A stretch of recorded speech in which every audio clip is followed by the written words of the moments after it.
बोलिए श्री सद्गुरु महाराज जी की जय, सच्चे दरबार की जय, उमापति महादेव की जय, श्री कृष्ण बलदेव की जय।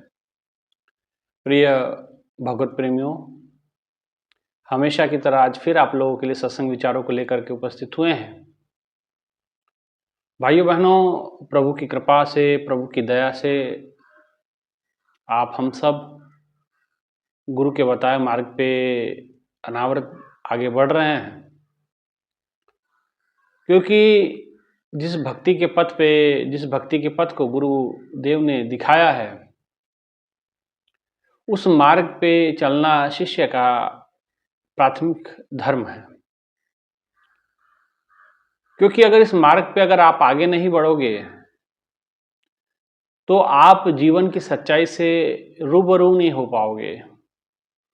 अगर जीवन की सत्यता को समझना है, जीवन की वास्तविकता को समझना है, तो भक्ति के इस पड़ाव से हमको गुजरना पड़ेगा।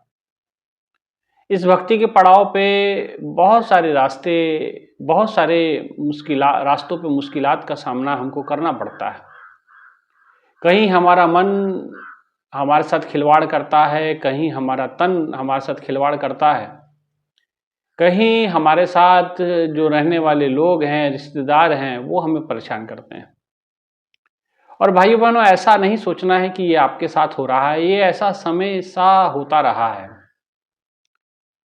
चाहे मीराबाई का उदाहरण ले लो, कबीरदास जी का उदाहरण ले लो, या किसी और संतों का भी उदाहरण ले लो, जिन जिन लोगों ने भक्ति के इस महान पथ पे आगे बढ़ने का प्रयास किया, कहीं ना कहीं से उनका विरोध करना लोगों ने शुरू कर दिया। ध्रुव जो छोटे से हैं, प्रहलाद जी छोटे उम्र के हैं, किसी से कोई बैर नहीं है, बच्चे का वैसे भी किसी से बैर नहीं होता, लेकिन उस भक्ति के कारण से उनका पिता उनका बैरी बन गया और तरह तरह की वेदनाएं, तरह तरह की प्रताड़नाएं, तरह तरह के संघर्ष प्रहलाद के जीवन में शुरू हो गए। ध्रुव ने भी काफी संघर्ष किया, लेकिन उनका विश्वास अटल अचल था।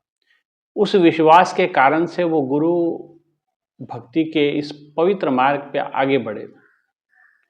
भाइयों बहनों, हमको भी संकल्प लेने की आवश्यकता है इस गुरु के मार्ग पे, क्योंकि गुरु की कृपा, गुरु की दया, गुरु का दिखाया हुआ एक ज्ञान का मार्ग, भाइयों बहनों, इसके अलावा आपको आपके जीवन के लक्ष्य तक कोई और पहुंचा नहीं सकता है। इसलिए आपको पूर्ण निष्ठा के साथ गुरु के चरणों में अपना भाव अर्पित करना पड़ेगा और गुरु के इस बताए मार्ग पे निष्ठापूर्वक चलना पड़ेगा। भाइयों बहनों, क्योंकि गुरु की कृपा अनंत है, अनंत किया उपकार, लोचन अनंत उघाड़या, अनंत दिखावन हार। गुरु की महिमा अनंत है, अनंत किया उपकार, अनंत उपकार हैं उसके। लोचन अनंत उघाड़या, लोचन का अर्थ होता है आंख। वो अनंत को देखने वाली आंख हमारी खोल दी, दिव्य दृष्टि खोल दी, अनंत दिखावनहार। और उस अनंत ईश्वर का दर्शन, साक्षात्कार उन्होंने आपके घट के भीतर करवा दिया। उन्होंने अपना प्रमाण दे दिया, अपनी वास्तविकता बता दी कि मैं कौन हूं। गुरवाणी में इसीलिए कहा, भूले मार्ग जिन्हीं बताया, ऐसा गुर बड़ भागी पाया। जिन्होंने भूले हुए मार्ग को दिखा दिया, जिन्होंने भूले हुए रास्ते को बता दिया, ऐसा गुरु बड़ भागी पाया। ऐसा गुरु बड़े भाग से मिलता है। और भाइयों बहनों, ऐसे बड़े भाग्य आप हम सब के हैं कि हमें गुरु के रूप में सद्गुरु आशुतोष महाराज जी मिले, और जिनकी छत्र छाया में, जिनकी कृपा सानिध्य में, जिनके मार्गदर्शन में हमने इस भक्ति के पथ पे कदम रखा और उनकी उंगली पकड़ करके हमने इस मार्ग पे चलना सीखा। शिष्य का भी दायित्व बनता है। गुरु ने तो अपना दायित्व पूरा कर दिया और वो हमेशा दायित्व पूरा करते रहेंगे। आप गुरु को भूल सकते हैं, लेकिन गुरु आपको नहीं भूलता है। भूले अंदर सब कोई, अभूल गुरु करतार। सब कोई भूल सकता है, भूलने की बीमारी सबको लगी हुई है, लेकिन अभूल गुरु करतार, गुरु और ईश्वर कभी किसी को भूलते नहीं हैं, वो हमेशा याद रखते हैं। बहुत सारे शिष्य जो महाराज जी के किसी समय साथ रहे, कभी छोड़ के भी चले गए, लेकिन महाराज जी ने उनका स्मरण कभी अपने हृदय से निकाला नहीं, हमेशा उनको याद करते रहे, हमेशा उनको उनकी बातें हम सबको बताते थे कि फलाना शिष्य था, वो बहुत मेहनती था, बहुत उसने पुस्तकें लिखी, अनपढ़ था और अनेकों कृपा, लेकिन किसी कारणवश, किसी संस्कारवश आश्रम छोड़ करके चला गया। ठीक है, जहाँ भी है गुरु का आशीर्वाद तब भी उनके साथ रहा, क्योंकि गुरु के स्मरण में कोई शिष्य आ जाए इसका मतलब वो गुरु की कृपा से दूर नहीं है भाइयों बहनों, ये बात समझ लेना। अक्सर लोग हमें बहुत सारी बातें सुनाते हैं, बहुत सारी बातें लिखते हैं कि सिर्फ वहाँ जो रहते हैं वही शिष्य हैं, जो निकल गए वो शिष्य नहीं है। ऐसा नहीं है। ये साबित करने वाले, ये समझाने वाले आप हम कौन हैं? आप हमारे गुरु नहीं हैं, जो आप इतने दावे से कहें कि जो रहते हैं वही गुरु हैं, शिष्य हैं, और जो चले गए वो शिष्य नहीं है। ऐसा नहीं है। जब गुरु ने ज्ञान दिया था तो उन्होंने शिष्य के रूप में एक भक्त को अपने जीवन में स्थान दिया, अपने गर्भ में धारण किया। इसलिए गुरु को दो हृदय वाली माँ कहा जाता है। एक हृदय तो उसका स्वयं का धड़कता है और एक उनके शिष्य का धड़कता है। तो गुरु के इस मार्ग पे जब चलते हैं तो भाइयों बहनों, बाधाएं, हर एक का मार्ग, हर एक इस भक्ति के मार्ग पे अपने अपने संस्कारों को लेकर चलता है। उसके जन्मों जन्मों की पूंजी है, उसकी जन्मों जन्मों के संस्कार है, जन्मों जन्मों का उनका भक्ति का पथ है, कोई एक जन्म का नहीं है। और गुरु का रिश्ता कोई शरीर का रिश्ता तो है नहीं, आत्मिक रिश्ता है, आत्मा का संबंध है, और वो जन्मों जन्मों से चला आ रहा है। भगवान गुरुदेव हमेशा इस बात को कहते थे कि आप लोगों का जो मेरा रिश्ता है ये आत्मा का रिश्ता है और जन्मों जन्मों का है, न मालूम कितने जन्मों से मैं आपको सबको देखते आ रहा हूँ। गुरुदेव ने कई बार हम लोगों से कहा, लेकिन अब वो कई लोगों के आंखों पे पट्टी चढ़ जाती है, किसी के आंख पे कि भाई हम फलाने, अगर किसी निर्धारित स्थान पे रहेंगे तभी हम गुरु की कृपा पात्र शिष्य हैं। तो भाई ये मूर्खता निकालें। आपको मैंने कई बार समझाया है कि कोई व्यक्ति किसी स्थान पे रहे, इससे वो गुरु का कृपा पात्र नहीं बनता है। कोई आश्रम में नहीं रह रहा और वो अपने घरों में जा करके, अब आप ही लोग सब हैं, प्रेमी सब हैं, कौन आश्रम में रहता है? सिर्फ संडे सत्संग में जाते हैं आप लोग, बाकी सब कोई संडे में भी नहीं जाता। तो क्या वो गुरु का शिष्य नहीं माना जाएगा क्या? वो अपने घरों में साधना सुमरन करता है, जहां जहां गुरु का साधना सुमरन होता है। महाराज जी ने कहा कोई एक व्यक्तिगत स्थान मेरा नहीं है, हर शिष्य का घर मेरा आश्रम है, ऐसा गुरुदेव ने कहा। इसका मतलब हर घर में रहने वाले जो शिष्य हैं वो भी महाराज जी के उतने ही प्रिय हैं जितने उनके पास रहने वाले, है ना। तो इसलिए भाइयों बहनों, ये भुलेखे में ना रहे कि भाई कोई चला गया, कोई आ गया। अरे चला गया तो कहाँ चला गया? धरती छोड़ के नहीं चला गया, गुरु की आंखों से दूर तो नहीं हो गया। गुरु की नजरें तो चारों ओर देखती हैं, गुरु की नजरें तो त्रिकालदर्शी कहा जाता है, गुरु की नजरें तो त्रिकालदर्शी होती हैं। शिष्य का भूत भविष्य सब देखते हैं, और आपसे ज्यादा तो गुरु जानते हैं। हमारा भला बुरा तो उन्होंने जानना है, उनने पहचाना, हमारा योगक्षेम उनने वहन करना। तो आप क्यों बिना वजह का बीच में कड़म चौधरी बन करके बैठते हैं? क्यों आप बीच में अपने आप को बड़ा समझदार मानते हैं कि भाई फलाने व्यक्ति चले गए हैं, फलाने व्यक्ति आ गए हैं तो बहुत प्रिय शिष्य हैं? तो ऐसा नहीं है, ये बात समझ लेना। गुरु के कार्यों को प्रेम करने वाला हर कोई गुरु का प्रिय होता है। और ये भी बात है कि गुरु का हर कोई प्रिय नहीं बन पाता, लेकिन गुरु सबसे प्रेम कर पाते हैं। ऐसा नहीं है कि जो सबसे प्रिय है उसी से प्रेम करते हैं, गुरु हर सबसे प्रेम करते हैं।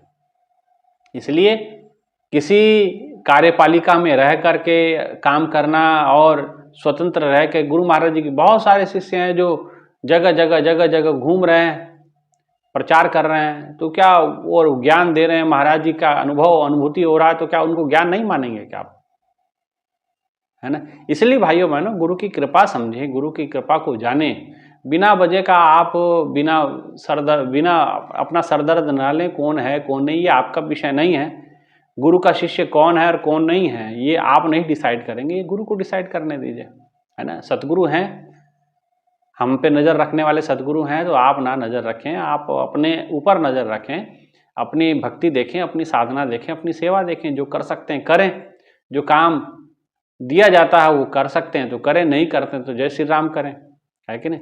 इसलिए गुरु की कृपा को समझना जरूरी है। गुरु की कृपा एक जगह की बंधन में नहीं है कि एक ही जगह रहोगे तो गुरु की कृपा बहुत प्राप्त होगी। ऐसा नहीं है। गुरु की कृपा किसी स्थान पे निर्धारित नहीं होती है। गुरु की कृपा आपके हृदय में बैठे हुए आपने गुरु को क्या स्थान दिया है उस पर निर्धारित होती है। आपके भीतर चलने वाले भाव क्या है उस पर निर्धारित होती है। आपके भीतर गुरु के प्रति प्रेम, सच्चा स्नेह कितना है, इस पर गुरु की कृपा निर्भर करती है। आपके पुरुषार्थ में गुरु के प्रति समर्पण कितना है, ये निर्धारित करती है आपको गुरु की नज़दीकी। गुरु का प्रिय आपको आपका भाव बनाता है ना। इसलिए भाइयों बहनों, इस पचड़े में ना पड़ें, इस विवाद में ना पड़ें कौन गुरु का है और कौन गुरु का नहीं है ना। ये डिसाइड करने का अधिकार भगवान ने किसी को नहीं दिया। सब मेरे हैं, सब मम प्रिय, सब मम उपजाए, सारे मेरे हैं और सब मुझसे उपजे हैं और मुझ में ही समा जाएंगे, ऐसा ग्रंथों में कहा गया। सब मम प्रिय, सब मम उपजाए, सभी मुझे प्रिय हैं और सभी मुझसे उपजे हैं और लौट मुझी में आएंगे। ये गुरु का वाक्य है। गुरु के भीतर समाना, हमारी ज्योति को गुरु ने ही स्थान देना है, आपने नहीं देना। आप तो अपने कर्मों संस्कारों से लड़ रहे हैं। आप तो खुद भिखारी की तरह आते हैं, आप तो खुद भूखे नंगे की तरह जीवन जीते हैं। आप तो स्वयं संस्कारों की बुरी बुरी पोटलियां लेकर के गुरु के चरणों में पहुंचते हैं। तो आप ना डिसाइड करें कि गुरु का कौन है गुरु, और अपना पाप बना लेंगे आप। इसलिए गुरु कृपा समझो, गुरु कृपा के जाना, गुरु की महिमा को समझो। गुरु की महिमा अनंत है। कहते हैं कि 7 समंद की मसी करूं, लेखन सब बन रहा है। धरती सब कागज करूं, लेखन सब बन रहा है। और 7 समंद की मसी करूं तो भी गुरु ने लिखा ना जाए। 7 समुद्र की स्याही बना दी जाए, कागज बना दिया जाए धरती को, और कलम बना दिया जाए सारी वनस्पति जगत को, तब भी गुरु की महिमा को लिखने को बैठोगे तो लिख नहीं पाओगे भाइयों बहनों। ऐसा ग्रंथों में दर्ज है। और आप इतनी जल्दी डिसाइड कर लेते हैं, 2 4 10 बातें किसी की सुन लेते हैं और आप वो डिसाइड कर लेते हैं। तो गुरु की महिमा को जानना आपका जीवन का अधिकार है। आप अपने गुरु की महिमा को जाने, समझे, अच्छी चीजें सीखें। और जिनको नहीं अच्छा लगता ना सुने भाई, क्या दिक्कत है। सत्संग अच्छा नहीं लगता ना सुने, कोई बात नहीं, छोड़ के चला जाए, कोई मसला नहीं। हमने तो कभी नहीं कहा कि भाई आप हमें फॉलो करो या हमें इस प्रकार से करो, नहीं। जिसको अच्छा लगता सत्संग सुने, जिसको अच्छा नहीं लगता भाई। और सत्संग किसको अच्छा नहीं लगता, तुलसी पिछले पाप से हरि चर्चा न सुहाए। जिसको पिछले जन्मों में पाप ही किए उसको भगवान की चर्चा थोड़ी अच्छी लगे, उसको गुरु महिमा थोड़ी अच्छी लगेगी। वो तो अपने ताने बाने में, अब दिमाग में किसी का कोई दायरे में कैद हो गया, कोई कूप मंडूक बन गया, कोई कुएं का मेंढक बन गया। अब वो कुएं के मेंढक को ना बाहर की दुनिया से कोई लेना देना है, ना बाहर से कोई वास्ता ही है।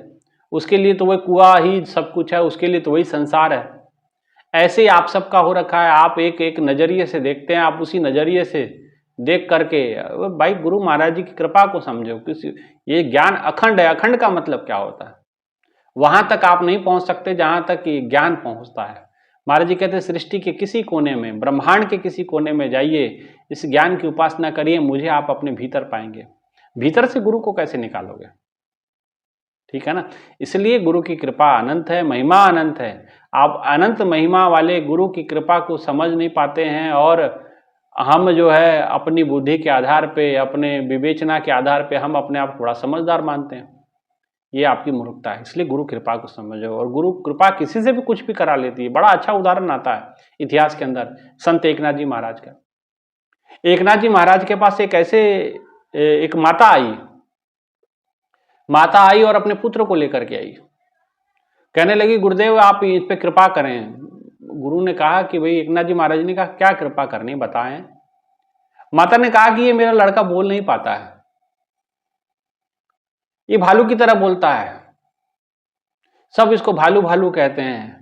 और गुरुदेव आपकी कृपा करें तो ये थोड़ा पढ़ लिख जाएगा, कम से कम वर्णमाला सीख जाए, जीवन का मोटा मोटी ज्ञान इसको हो जाए, जिसका इसका जीवन आगे चल के बहुत अच्छा होगा। उसने कहा माता ऐसा क्यों कर रहे हो। बोले मैं इसकी माता हूं, मैंने इसको जन्म दिया है, इसलिए मेरा जी घबराता है कि अगर ये ऐसे ही अनपढ़ रह गया, बोल ना पाया, तो इसका भविष्य बड़ा अंधेरे में दिखता है। इसलिए मुझे चिंता होती है। और मुझे अगर कहीं रोशनी प्रकाश नजर आता है तो गुरुदेव आप नजर आते हैं। एकनाथ जी महाराज जी को माता ने ऐसा कहा। एकनाथ जी ने कहा कि माता इस बच्चे को समस्या क्या है? बोले पता नहीं, ये जब से पैदा हुआ है ये रीछ की तरह, माने भालू की तरह बोलता है। तो एकनाथ जी महाराज जी ने पूछा कि इसका वैसे नाम क्या रखा आपने? माता जी ने कहा कि इसका नाम है गावोबा। गावोबा नाम इसका रखा हुआ। बोले नाम तो बड़ा सुंदर है, तो ये बोलता ही बड़ा सुंदर होगा। तो एकनाथ जी महाराज जी ने पूछा कि बोलो जरा, कुछ बोल के बताओ। तो वो गुर गुर गुर करता था, भालू जैसे करता है ना, गुर गुर गुर करता है। तो एकनाथ जी महाराज ने कहा अरे ये तो बहुत बड़ा मंत्र जपता है, ये तो बहुत बड़ा मंत्र का ज्ञाता है, इसका ये तो हमेशा गुर गुर बोलता है, तो ये तो बड़ा, तो गुरु का कृपा पात्र बनेगा। गाववा की जो माता थी कहने लगी, प्रभु के चरण पकड़ के, एकनाथ जी महाराज के चरण पकड़ के, गुरुदेव आप ही इन पे कृपा करें, इन पे दया करें, कुछ बनाएं इसको, कम से कम बोलना तो सिखा दें, कम से कम इसको शुरुआती वर्णमाला सिखा दें। एकनाथ जी महाराज जी ने कहा कि नहीं नहीं, क्यों नहीं सीखेगा, सब कुछ सीखेगा। माता ने कहा कि फिर माता पूछा कि माता ने कहा कि मेरे लिए क्या आदेश है? एकनाथ जी महाराज ने कहा आदेश कुछ नहीं है, आप इसको यहीं छोड़ जाएं। माता ने कहा है कि इसको छोड़ जाएंगे, ये रह पाएगा यहाँ पे मेरे बिना? बोले रह लेगा, कोई बात नहीं, 2-4 दिन परेशान करेगा, बाकी में वो रहना सीख जाएगा। वो बेचारा बोल तो पाता नहीं था, बहुत बड़ा हो चुका था, 10-12 साल का हो गया था, लेकिन वो बोल नहीं पाता था, बस भालू की तरह गुर गुर करता था। इसलिए सब लोग उनको गुर भालू भालू बोलते थे। तो आश्रम में जिस समय गुरु एकनाथ जी महाराज के पास रहने लगा, तो आश्रम के काम करता, तो एकनाथ जी महाराज जी ने कहा कि चलो आश्रम में कार्य करो, ऐसे थोड़ी। तो बेचारा हर काम जैसे एकनाथ जी महाराज कहते जाते वैसा वैसा करते जाता, वैसा वैसा करते जाता। उसको कहा झाड़ू लगा, झाड़ू पकड़ के हाँ लगाओ झाड़ू, और झाड़ू भी लगाता और साथ में गुर गुर गुर गुर करते रहता। उसको दूसरा कोई वाक्य आता भी नहीं था, भालू की तरह बोलता था गुर गुर गुर। एकनाथ जी महाराज ने कहा कि चलो बर्तन साफ करो आश्रम के, तो वो करता था, जब बर्तन साफ करता तब भी करता था, गुर गुर गुर गुर करता था। और हर काम करे लेकिन गुर गुर गुर गुर जपते रहे। और सभी आश्रम के लोग उससे बड़ा मजाक करते थे, सब उसको रीछ मानते थे, भालू मानते थे, सब लोग उसको उल्टा पुल्टा भी मजाक करते थे, लेकिन वो आगे से हंस करके गुर गुर गुर कर देता था। और एकनाथ जी महाराज बड़ा एकांत में उसके बारे में उसके तरफ देखते थे, जैसे मानो सागर अपनी समस्त सीमाएं तोड़ करके भक्त की वेदना को हरना चाहता हो, भक्त के तमाम संस्कारों को खत्म करना चाहता हो। एक दिन जिस समय एकनाथ जी महाराज जी का अंत समय आया, तो सब शिष्यों को उन्होंने बुलाया। तो सब शिष्यों को बुलाया, और सब शिष्यों को बुलाने के बाद कहते हैं कि उसको भी बुलाओ, गाओबा नाम था उसका, गाओबा को भी बुलाओ। गाओबा कहीं काम में लगा हुआ था अपने, वो भी पता चला कि एकनाथ जी महाराज जी ने बुलाया है, गुर्र गुर्र करता हुआ वो पहुंच गया। सब शिष्य एकनाथ जी महाराज को देख रहे थे, लेकिन एकनाथ जी की दृष्टि गाओबा पर टिकी थी। एकनाथ जी महाराज ने कहा कि मेरा जो है अंतिम समय निकट है, और मुझे लगता नहीं जो मैं ग्रंथ लिख रहा हूं, एक ग्रंथ लिख रहे थे भावार्थ रामायण, तो वो रामायण मेरे शायद पूरी नहीं हो पाएगी मुझसे। कुछ ग्रंथों का रचना वो कर रहे थे, क्योंकि मेरा समय नजदीक आ गया है, मैं ईश्वर की ओर से संदेश मेरे को आ चुका है, और मैं अपना देह त्याग करने की, कभी भी मेरा देह त्याग हो सकता है। सब शिष्यों ने कहा कि गुरुदेव आप चले जाएंगे तो हमारा क्या? बोले नहीं, आपका बहुत भविष्य उज्जवल है, जो मैंने बताया है, जो आज तक सिखाया है, जैसा गुरु महाराज जी ने कहा था। गुरु महाराज जी ने जब समाधि से पहले हमको कहा था कि जैसा मैंने आज तक जो सिखाया है, बताया, उस मार्ग पे चलते जाना। आपको नहीं समझ में आया कोई बात नहीं, आश्रम छोड़ देना, लेकिन जो है भक्ति के मार्ग पे चलते रहना, कोई दिक्कत नहीं, आपकी योग्यता के अनुसार आपको सब चीज़ें मिलेंगी, कोई शक्ति आपको मुझसे जुदा नहीं कर सकती। आपके हृदय में मैं बैठा हुआ हूँ, शक्ति के रूप में, चेतना के रूप में आपके हृदय में बैठा हूँ। इसलिए कभी परेशान नहीं होना, जब भी परेशान होना आंखें बंद करना, मेरा स्मरण करना, मैं तुम्हें तुरंत समाधान दूंगा। और ऐसा होता है भाइयों बहनों, हमारे जीवन में तो ये होता है। मैं कई बहनों से मिलता हूँ, भाई बहनों बताते हैं कि हमारे जीवन में बड़ी समस्या है कि डिसीजन ले ना ले, तो कई लोग जुआ भी खेल देते हैं। जुआ कैसा? महाराज जी के सामने चिट्ठी लिख के डाल देते हैं कि महाराज जी क्या करें क्या ना करें, हाँ या ना, ऐसे करके चिट्ठी फेंक देते हैं और वो चिट्ठी उठाते हैं कि ये करना ठीक रहेगा कि नहीं, हाँ या ना। महाराज जी आप देखिए, चिट्ठी ऐसे फेंकी, 10 मिनट साधना की, उसके बाद उठाया, उन्होंने लिखाया नहीं तो नहीं करते लोग, हाँ तो हाँ। ऐसे भी मैंने कई भक्त देखे हैं।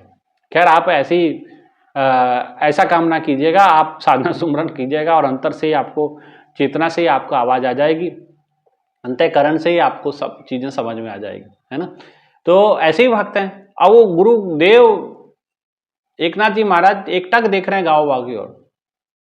शिष्यों ने कहा महाराज हमारा जीवन कैसे आगे होगा, आप चले जाएंगे। बोले कि कोई नहीं, आपको जो मैंने सिखाया आप उसका पालन करते रहिए, साधना सुमरन करते रहना, भगवान आपका रास्ता अपने आप प्रशस्त करेगा। कोई मुझसे दूर नहीं होगा, ना था मुझसे दूर, ना मैं उससे दूर हूँ। ये नज़र नहीं आते तो नज़र का कसूर है। ये तो हमें अगर नज़र नहीं आते हमारी नज़रों का कसूर है। भगवान गुरुदेव कभी हमसे दूर थोड़ी है, वो तो जन्मों जन्मों से हमसे नज़र टिकाए हुए। आप कहते हैं कि भाई गुरु की नज़रों से दूर, गुरु की नज़रों से कोई दूर नहीं हुआ। यह आपकी मूर्खता है, आपकी अज्ञानता है। आज एकनाथ जी महाराज जी ने कहा कि नहीं, आपका भविष्य उज्ज्वल है, आप डट करके साधना सुमरन करिएगा, सनातन धर्म का प्रचार कीजिएगा, इस ज्ञान का प्रचार कीजिएगा और करते रहिएगा, और किसी लोभ प्रलोभन में मत आइएगा, किसी पद प्रतिष्ठा में ना डूबिएगा। और कहते कि और गाओबा जो बचपन से एकनाथ जी के पास था, गुर गुर गुर गुर कह रहा था, तो बोले गाओबा बेटा इधर आओ। वो तुरंत जैसे इशारा किए चरणों में बैठ गया और उससे कुछ पूछा कि मेरा जाने का समय हो गया है। तो गाओबा ने कहा गुर, और उन्होंने कहा कि लोगों ने कहा कि महाराज जी अब ये तो बोलता नहीं, अब इसका क्या होगा। तो गाओबा ने कहा गुर, फिर से उसने गुर कहा। तो एकनाथ जी कहे इसने जो कहा है, इसने जो किया है, कोई भी नहीं कर पाएगा। और कहते हैं कि एकनाथ जी महाराज जी ने कहा कि जब मैं चला जाऊं इस दुनिया से तो मैं आपके लिए एक चिट्ठी लिख के छोड़ जाऊंगा। तो संतों ने, जो भी उनके शिष्य थे, उन्होंने पूछा, जैसे जनार्दन स्वामी उनके एक शिष्य हुए, उन्होंने पूछा कि महाराज आप बताइए, जो उनके प्रिय शिष्य भी थे, बड़े पहुंचे हुए संत भी हुए उनके। तो उन्होंने कहा कि महाराज जब आप चले जाएंगे तो आपका जो अधूरा ग्रंथ है वो पूरा कौन करेगा। बोले इस एक चिट्ठी मैं छोड़ जाऊंगा, जितना मेरे से लिखा जाएगा मैं लिखूंगा, और जहां मेरा समय पूरा हो जाएगा मैं वहां से धरती को छोड़ के पलायन कर जाऊंगा, परलोक चल जाऊंगा। तो मैं आपके लिए एक संदेश छोड़ूंगा, एक चिट्ठी छोड़ूंगा, उस चिट्ठी पे मैं जिसका नाम लिखूंगा वही मेरा एक ग्रंथ पूरा करेगा। और वो समय आया और एकनाथ जी महाराज परलोक गमन कर गए और वो चिट्ठी छोड़ गए थे पीछे। तो सभी शिष्य इकट्ठे हुए कि भाई आखिर इनकी आगे की रचना, जो ये ग्रंथ छोड़ गए हैं, ये आधे से ज़्यादा, मतलब पौन भाग इन्होंने ग्रंथ लिख दिया है, आगे 25% ग्रंथ कौन लिखेगा। गुरु ने कहा था कि मेरे पास मैं चिट्ठी छोड़ जाऊंगा, उसमें जिसका नाम लिखेगा वो पूरा करेगा। और जब वो कहते कि सब शिष्यों को बुलाया गया जनार्दन स्वामी के द्वारा, वो सबके सामने वो चिट्ठी खोली गई। और आप जान के हैरान हो गए कि गुरुदेव ने लिखा था, एकनाथ जी महाराज जी ने लिखा था कि ये मेरे बचे हुए ग्रंथ को कोई पूरा करेगा तो गाओबा करेगा। लोग बड़े अचंभित हो गए। जो बोल नहीं पाता, जो सिवाय गुरु के कुछ और नहीं बोल पाता, वो क्या ही कुछ लिखेगा। सब उसको भालू भालू कहते थे आश्रम में। बोले कि ये कैसे संभव है, ये पढ़ लिख भी नहीं पाता है और ना किसी को कुछ बोल पाता है, ये ग्रंथ पूरा कैसे करेगा। तो कहते हैं जनार्दन स्वामी जी ने कहा कि ये नहीं करेगा, इसके द्वारा गुरु की कृपा काम करेगी। इसके ऊपर ईश्वर, गुरु ने जो कह दिया, गुरु के वचन मंत्र मन मान, गुरु के चरण हृदय ले धारो, गुरु पार ब्रह्म सदा नमस्कारो। तुम गुरु एकनाथ जी महाराज के वचनों को नहीं समझते हो। गुरु ने कह दिया सो कर दिया उसने, समझ लो। और गाओबा का नाम लिया। गाओबा रोता हुआ मंच के पास आया, रोने लगा और फिर उसने कहा गुरु गुरु गुरु गुरु। और गुरु करते करते न मालूम कैसे कैसे सुंदर सुंदर बातें वो गुरु के वचनों की, गुरु कृपा की बताने लगा। सब लोग अचंभित थे, जो आज तक गुरु के अलावा कुछ बोल नहीं पाता है, आज अचानक इतना बड़ा उपदेशक कैसे बन गया। तो जनार्दन स्वामी जी ने कहा, ये नहीं कह रहा है, इसके भीतर बैठी गुरु की सत्ता बोल रही है। इसने, आप हम सब ने तो गुरु का चलो साधना ध्यान किया, इधर उधर की बातें की, लेकिन इसकी जबान बंद थी, लेकिन एक ही बात ये रटता रहा, गुरु गुरु गुरु। गुरुआने कहते गुरु गुरु गुरु कर मन मोर, गुरु बिना मैं नाही होर, गुरु की टेक रहो दिन रात, जाकी कोई ना मेटे दात। भाइयों बहनों, उसकी दात कौन मिटा देगा? गुरु का दिया हुआ दात मिटा दोगे आप? बड़ी इधर उधर की बातें करते हैं लोग कि ऐसा वैसा फलाना ढिमका। गुरु ने जो दात दी, जो गुरु ने ज्ञान की आज्ञा हमको दी, मिटा लेंगे आप हमसे? जब हम मरेंगे तभी साथ ही जाएगी वो सब चीजें। जिसके सर पे गुरु की कृपा से हाथ रख दिया जाएगा और उसको ईश्वर का दर्शन होगा। ये गुरु की दात हमको दी गई है, आप मिटा लेंगे उस बात को? नहीं मिटा सकते। जो मर्जी कर लें आप, बातें कर सकते हैं और बातें करते डींगे मारते रहेंगे, डींगे मारते रहिए आप, लेकिन ताकि कोई ना मिटे दात। जो गुरु ने दात दे दिया उसकी कोई मिटा नहीं सकता। गुरु के वचन अटल अचल अविनाशी हुआ करते हैं। आज एक नाथ जनार्दन स्वामी ने कहा, नहीं गुरु कृपा बोलेगी, और गुरु कृपा बोली। एक आश्रम जब हमारा बन रहा था, बहुत पुरानी बात है, वहां एक व्यक्ति मिट्टी गारा ढोता था, वो भी समर्पित हो गया। बहुत मिट्टी गारा ढोता था, अनपढ़ व्यक्ति था। और लोग कहे कि महाराज जी क्या सत्संग करें? महाराज जी उसको एक दिन बुलाया, बोले कि सत्संग करते हो? बोले कि नहीं महाराज जी सत्संग तो नहीं करते। करते क्या हो? तो बोले आश्रम बन रहा तो उसमें मिट्टी गारा ढोते हैं, वही सेवा कार्य मिला हुआ है। बोले ठीक है। तो जब वो महाराज जी ने उसको भेज दिया तो पास में बैठे 2-4-10 शिष्य थे जो बुद्धिजीवी थे। उन्होंने कहा महाराज जी ये क्या ही सत्संग करेगा, बेचारा कुछ बोलता है नहीं, कभी हमने सुना ही नहीं, कभी कोई आवाज़ नहीं सुनी, और ना इतना पढ़ाई लिखाई भी नहीं है, मंच पे कैसे बोलेगा? महाराज जी कोई बात नहीं। महाराज जी कहते हैं ठीक है चलो देखते हैं। एक दिन अचानक महाराज जी ने कहा कि आज जो है आपको सत्संग करना है। अचानक उस प्रणाम करने आया, महाराज जी कहे कि सत्संग वत्संग करते हो? उन्होंने कहा नहीं महाराज जी। महाराज जी कहा शाम को सत्संग करना है, शाम को जब सत्संग होगा। और भाइयों बहनों, जब वो शाम को सत्संग समय आया, वो ऐसा गरज गरज के उसने ऐसी लाउड आवाज़ में सत्संग किया है, उसके साथ माइक फेल है। तो महाराज जी ने सब शिष्यों को बुलाया। महाराज जी ने कहा कि कौन कहता था कि ये सत्संग नहीं कर पाएगा? सब लोग मुंडी नीचे करके महाराज जी के चरणों के देखने लगे। महाराज जी हंसने लगे। महाराज जी कहते ये नहीं बोला है, ये ईंट पत्थर गारा बोला है, जो इसने मेरे चरणों में सेवा की है, ये बुलवा रही इससे। तो आज हम जो बोल रहे हैं ये गुरु कृपा बोल रही है, हम थोड़ी बोलते हैं, हमारे में सामर्थ्य है, और हमारी सुनने में सुनेगा कौन, है ना? ये तो गुरु कृपा हमसे बुलवाती है, ठीक है ना? तो गाओबा के साथ वही था, गुरु की कृपा, उसने जिंदगी में कुछ बोला, गुरु बोला, गुर गुर करता था, गुरु गुरु गुरु करता गुरु का हो गया, वो गुरु गुरु करता गुरु का हो गया। गाओबा गुरु गुरु करता गुरु का हो गया। और भाइयों बहनों, समय आने पे उसने उस ग्रंथ के 15,000 श्लोक उसी ने लिखे।